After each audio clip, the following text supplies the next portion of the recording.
Fala galera, muito bom dia. Vocês já sentiram às vezes que a gente está cada vez mais acelerado, que a gente acha que está sem tempo, que está consumindo muita informação e que nem sempre a gente consegue fazer alguma coisa com ela?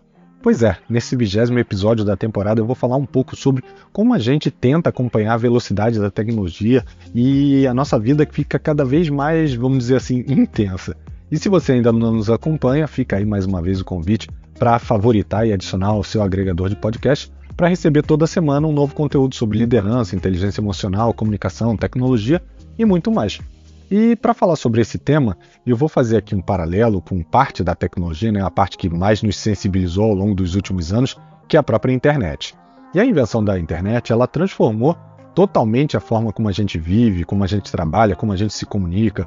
Lá nos anos 90, ela começou a se popularizar e o seu impacto no mundo e no próprio trabalho foi assim uma coisa absurda. Eu mesmo lembro que eu estava fazendo pré-vestibular na época, lá em 98, quando eu comecei a usar a internet, e mesmo com toda aquela restrição, a lentidão da época, que era absurda, eu consegui falar com pessoas ao redor do mundo, eu conseguia buscar informações para estudar, mesmo informações que eram bem restritas na época, mas foi uma coisa assim absurda. E o e-mail que substituiu as cartas e tornou aí uma ferramenta de comunicação essencial, fazendo com que essa troca de informação, além de rápida, seja mais eficiente e mais segura. Eu trocava a carta com uma galera ao redor do mundo e depois do e-mail isso ficou muito mais fácil. Perdeu aquele romantismo, mas ficou muito mais fácil.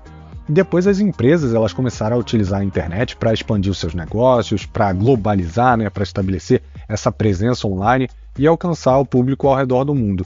E com o tempo, a velocidade da internet veio aí aumentando, e aí vamos dizer de forma considerável, quase exponencial, permitindo que a gente utilizasse e transferisse aí grande quantidade de dados em questão de segundos. E aí surgiram as plataformas de colaboração, como o Google Docs, que permitiram também que a gente conseguisse trabalhar de forma simultânea em projetos, os streamers que permitem que a gente consuma conteúdo, e o próprio YouTube, que traz aí um conteúdo gratuito abundante para que a gente possa estudar, para que a gente possa aprender outras coisas, mesmo que a gente esteja aí em qualquer lugar do mundo. E o trabalho remoto aí é o mais recente, e que tornou viável a gente abrir novas oportunidades mais flexíveis para profissionais de diversas áreas e também considerando a geolocalização, ou seja, a pessoa pode estar em qualquer lugar do mundo para trabalhar para qualquer outro lugar do mundo. E você deve estar pensando agora, que parece até aquele meme, só vejo verdade. De fato, ela trouxe aí consigo muita coisa boa para as nossas vidas, mas no entanto, essa conectividade constante, ela também trouxe aí vários desafios, como a dificuldade em se desligar do trabalho, a necessidade ali de estar sempre disponível, a exposição excessiva de informações, levando aí em alguns momentos a um esgotamento mental, a uma sobrecarga de informações. É óbvio que a evolução da internet ela continuou e ainda continua a moldar a sociedade, influenciando aí a forma como a gente se relaciona, até como a gente consome os conteúdos. As mídias sociais se tornaram plataformas aí de expressão pessoal, compartilhamento de opiniões, mas elas também deram origem a problemas que vocês devem ter visto, principalmente quando a gente fala de política, de disseminação e desinformação e falta de privacidade, E esse comportamento das pessoas, ele mudou com essa atenção dividida entre as múltiplas telas, e aí a gente está falando de celular, a gente está falando de tela do computador, de tela da televisão, e a gente busca incessantemente por um reconhecimento, por uma validação virtual, principalmente quando a gente fala dos influenciadores, das pessoas que têm aí um maior contato com a internet. Então tem tantos pontos de alerta relacionados a essa evolução da internet, que eu não vou nem entrar em todos eles aqui, senão eu vou fazer um episódio para cada um deles. Vou tentar me ater ao tema que é a gente acompanhar essa velocidade. Eu acho que a gente acaba tentando acompanhar a internet como se a gente também fosse uma máquina.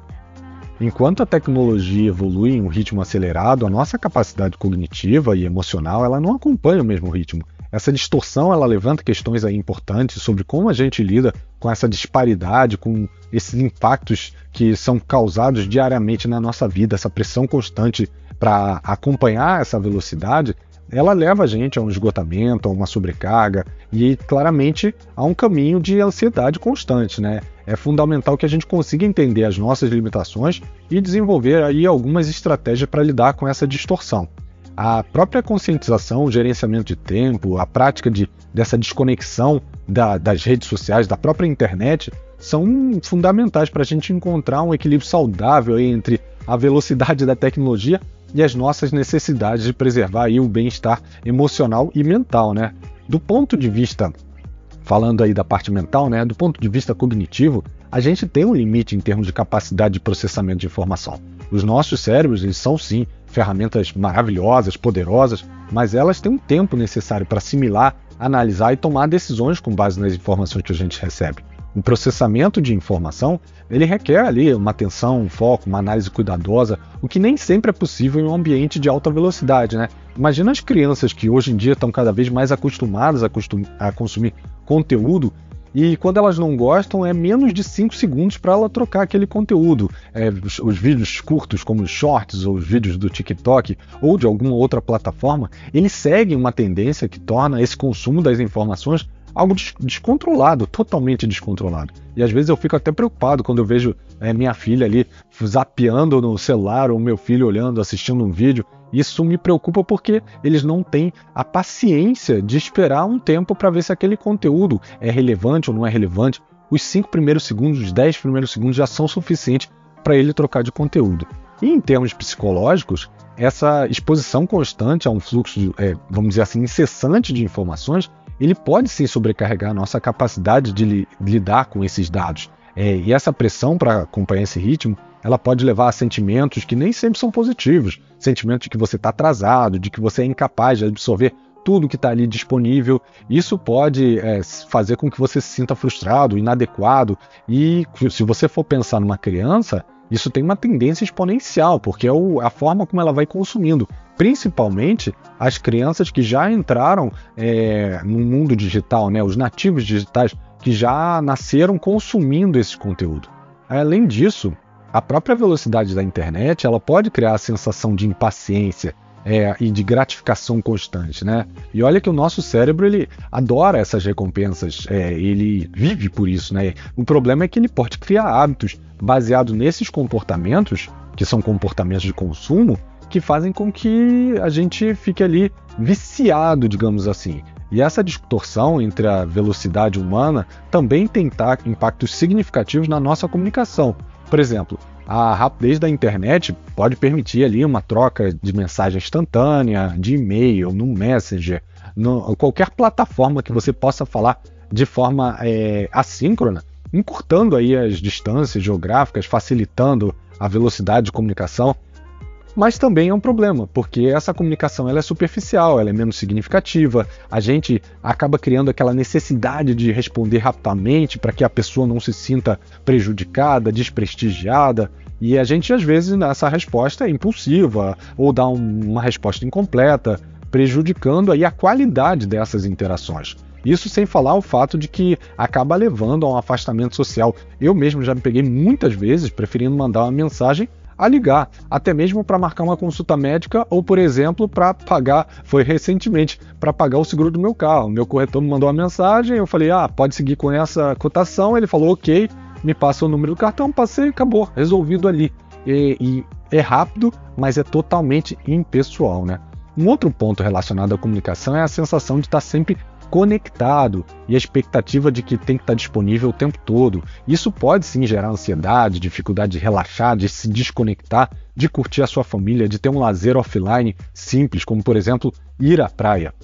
Bruno, legal, entendi. A gente tem que ter muito cuidado com essa velocidade em não tentar ser tão rápido, não tentar ser tão conectado quanto a tecnologia, quanto a internet. Mas isso tem alguma solução? É claro que tem. E eu vou deixar aqui para vocês algumas dicas, algumas estratégias para lidar com esses cenários e para que vocês tenham menos ansiedade, para que vocês consigam lidar com essa velocidade e desacelerar. E uma das mais comuns, eu acho que vocês já devem ter me ouvido falar bastante vezes aqui, é o mindfulness, né? Lembra dele? É aquele estar presente ao momento atual, de forma consciente. Então, ao praticar o mindfulness, a gente desacelera, a gente aprecia as experiências do momento sem o impacto da cultura do imediatismo que faz com que a gente tenha que consumir, que tenha que ter o prazer imediato naquele momento, ou que a gente fique buscando alguma coisa constantemente de informação para saciar a nossa necessidade. Além disso, o gerenciamento de tempo, ele também é uma prática para a gente encontrar esse equilíbrio, não só gerenciamento de tempo, mas programar de forma estruturada quais são as atividades que a gente vai fazer, quais são as atividades prioritárias, o que a gente vai fazer de forma offline, como por exemplo, exercícios, hobbies, um momento de convivência com os amigos e familiares. Só não vai ficar nesse momento, né?